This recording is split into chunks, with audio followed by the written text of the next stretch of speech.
Hello mga kabayan, so ito na po. Magandang buhay muli. Welcome sa akin YouTube channel, Annalisa Reality Vlog. Bibigay ko na po yung part 2 na reaction ko patungkol dito kay yung naging issue po nila Burnok, Kagwang Burnok official at saka kay Ate Mingay na asawa po ni Kagwang Buknoy official. Yung part 1 kasi more on doon sa comment section ako at saka yung kila Burnok at saka kay Mercedes. So ngayon, i-close na ho natin ang reaction ko na to. Last na po ito, part 2 about kay Ate Mingay. Kasi meron po akong nais bigyan ng sariling opinion tungkol dun sa mga napanood ko. So ito na po yun, ano. Bago pa lang lahat, maraming salamat po muli sa patuloy na suporta niyo sa akin. Tumang yung subscribers, silent viewers, mga nagla-like, nagko-comment, saka nagsishare po. Maraming salamat sa inyo. At sa dulo po ng aking video na to, ay syempre nandoon po, i-attach ko na lang yung mga kagwangs, kung sino-sino sila, para po doon sa hindi pa nakapag-subscribe at saka yung mga kasamahan ko pong mga reactors. And of course, ang ating pinuno, Ka-Business Official, Papa Dins TV, and Ka-Business Family, suportahan po natin. So ito na po yung reaction ko dito patungkol kay Ate Mingay. Kasi dumating na nga siya, nagkaharap na ito silang dalawa ni Burnok, ni Kagwang Burnok Official. Habang nagsasalita si pinuno Ka-Business mga kabayan, Ka-Business Kapapi, tinitingnan ko yung mukha ni Ate Mingay, as in, ang talas, ang tapang, na hindi siya tumitingin eh. Kahit nung nagsasalita na si Pinuno, ano lang talaga siya.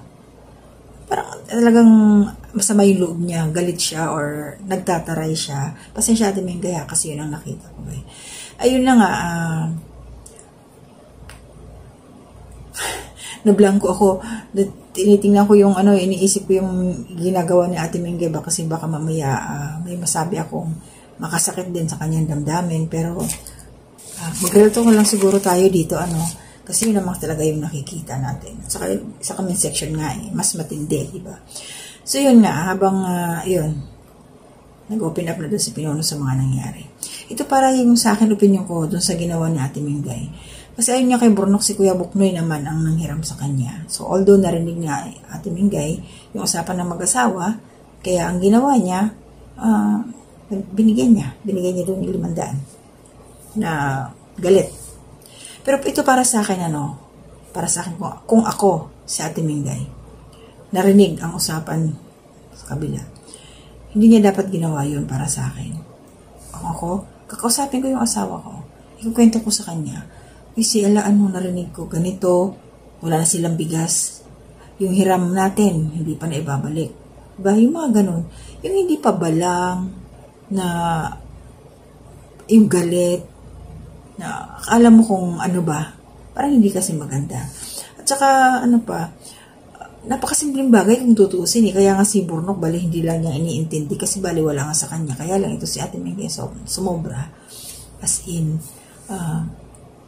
tapos ayun na nga, pinaliwanag naman ni Pinuno Ka-Business kung ano yung mga nagbigay ng advice kay Ate Mingay. Kasi hindi lang naman ito isang beses na nangyari. Ngayon si Burnok na naman. Doon lang sa dulo, mga kababayan, ito, yung bibigyan ko talaga ng punto na reaction dito, yung attitude talaga ni Ate Mingay, na pinagbati na sila, umiiyak nga siya eh. Umiiyak siya. Dahil yung iyak niya pala doon sa sinabi niya na tinuturuan daw niya yung mga anak ni Burnok, ni Kagwang Burnok, sa yung dalawang bata, si Ace ba yun at saka si Catalea. Kasi nga nung naglaro dati pala, naalala ko nung palaro si Junjun, mahina yung mga bata sa mathematics. May mga tanong si Junjun, niya makachap. Kaya inisip ko anong kinalaman ng mga bata doon sa nangyari. Diba? Napaisip din ako eh. So, kasi nga, sabi nga, narinig din niya na nagsalita rin ito si Burnok na parang sinaway yung mga bata, pinagalitan. Marunong naman ito sila. Bakit? Kumbaga, ayaw siguro ni Burnok na turuan ni Ate Mingay. Pero ito Burnok, ang masasabi ko lang, patungkol ito sa mga bata, since inopen up pala ito ni Ate Mingay. Pasalamat ka Burnok dahil nandiyan si Ate Mingay, may malasakit din sa mga anak mo. Totoo lang kasi talaga, hindi naharap ni Mercedes. Hindi na i-guide yung mga bata. Mahina talaga as in, kita naman ho natin. Hindi natin ito sinahusgahan. Kulang lang yun sa guidance, kulang lang sa pagtuturo. Kasi yung anak ni Kuya Buknoy na babae, si Kia, magaling naman eh. So, kasi nga natuturuan. So, sana doon, Burnok, pasalamat ka kay Ate Mingay dahil natutulungan kayo sa mga bata. Yan, natuturuan din sila. At yun na nga naman, balik tayo kay Ate Mingay, patungkol dun sa naging gawin niya na dapat sana pinaalam sa kanyang asawa yung nangyari. Hindi siya padabog, hindi siya gano'n na nagka-problema sila. At ngayon, ito, sa comment section talaga, ang daming dumadali sa kanya. Kasi nabanggit din dito ni Pinono na dati rin, na ulit na si Pinono na nga ito nagpakumbaba para maayos lang. So, ganoon pa rin. Itong huli, ito na nga, binanggit din, sabi nga magbati na kayo, sabi ni Kuya Buknoy, si Pinono, nag-ano din. Tapos sabi ni Ate Mingay, bali daw mga bata magbabati. Yun. Ito lang masasabi ko, Ate Mingay, hindi porket matanda na, hindi na gagawin yung mga ganun, magbati kayo. Kasi, yung gawa nating matatanda, pwedeng tama sa mata ng mga bata. Diba? So, makikita ng mga bata, ganyan ang ugali. Pinagbabati, matigas pa din. Diba? Although nagkamay naman sila, kaya lang, syempre nandun pa rin yung sama ng loob niya. Si Ate Mingay pa talaga yung may sama ng loob eh. Diba? Si Borno pa rin talaga yung sinisi niya eh. Tutuusin, out of 5, i-rate natin. Baga 4 ang mali ni Ate Mingay, 1 kay Borno. Totoo naman, di ba? So yun, sana na may natutunan tayo dun sa mga nangyari sa kanila, no, Ate Mingay. Sana okay na sila ngayon, ano. Kalimutan na, nakakahiya talaga sa totoo lang na tumutulong sila Pinuno ka business pero binibigyan ng mga problema. So, alam mo, Ate Mingay, napakaswerte mo.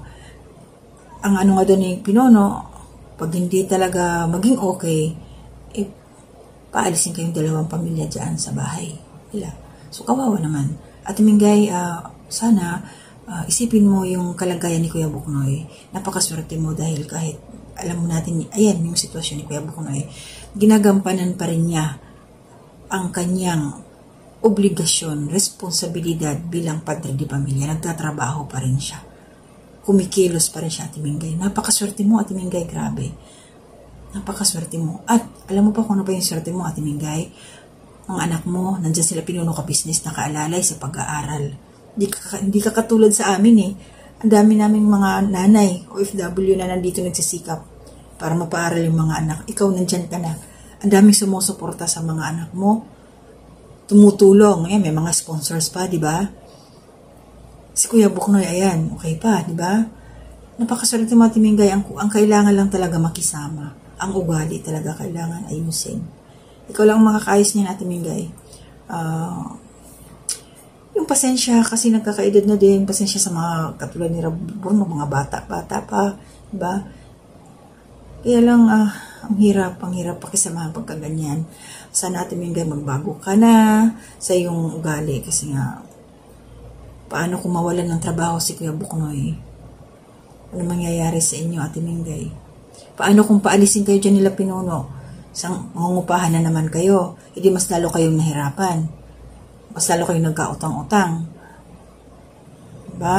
Oo, may YouTube channel niya. May YouTube channel na. Kaya sabi nga dun sa comment section, baka mamaya maapektuhan ang channel ni Kuya Buknoy dahil dyan sa attitude mo.